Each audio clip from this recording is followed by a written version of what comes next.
Friends, welcome to my channel Swapna cooking style. ఈరోజు bagara rice ఎలా చేయాలో చూపించబోతున్నాను. ముందుగా 2 గ్లాసెస్ వాటర్ని హాఫ్ అన్ అవర్ బిఫోర్ నానబెట్టాలి. నేను అది మీకు వీడియో తీయలేదు, ఇప్పుడైతే డైరెక్ట్ చూపిస్తున్నాను.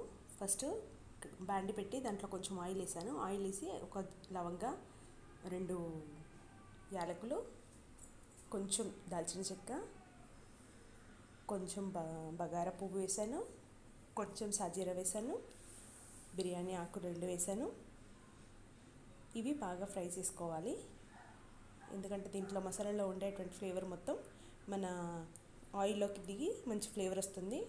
ఒక 3 పచ్చిమిర్చి కట్ చేసి వేసాను. వీటిని కొంచెం ఫ్రై చేయాలి. ఇప్పుడు దీంట్లోకి కొంచెం పుదీనా వేస్తున్నాను, కొంచెం కరివేపాకు ఫ్లేవర్ కోసం.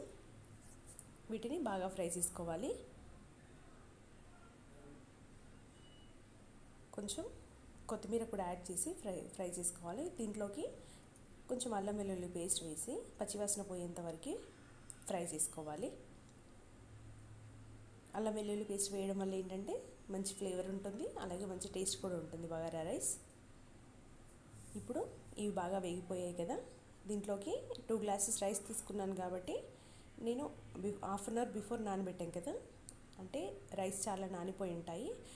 2 గ్లాసెస్ రైస్కి 2.5 గ్లాస్ వాటర్ యాడ్ చేస్తున్నాను, ఎందుకంటే రైస్ చాలా నానిపోయింది కాబట్టి. దీనిపైన కొంచెం మూత పెట్టేసి ఒక పొంగొచ్చేంత వరకు స్టవ్ పెద్దగా పెట్టి, ఇప్పుడు చూస్తే ఎసరు వచ్చేసింది. దీంట్లో రైస్కి తగినంత సాల్ట్ యాడ్ చేసుకోవాలి.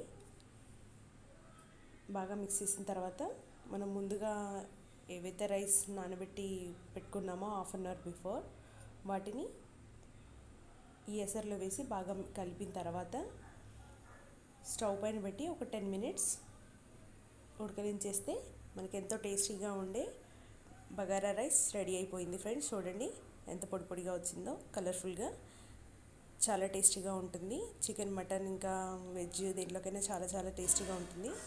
నా వీడియో కనుక మీకు నచ్చినట్లయితే please like, share, comment and please subscribe my channel.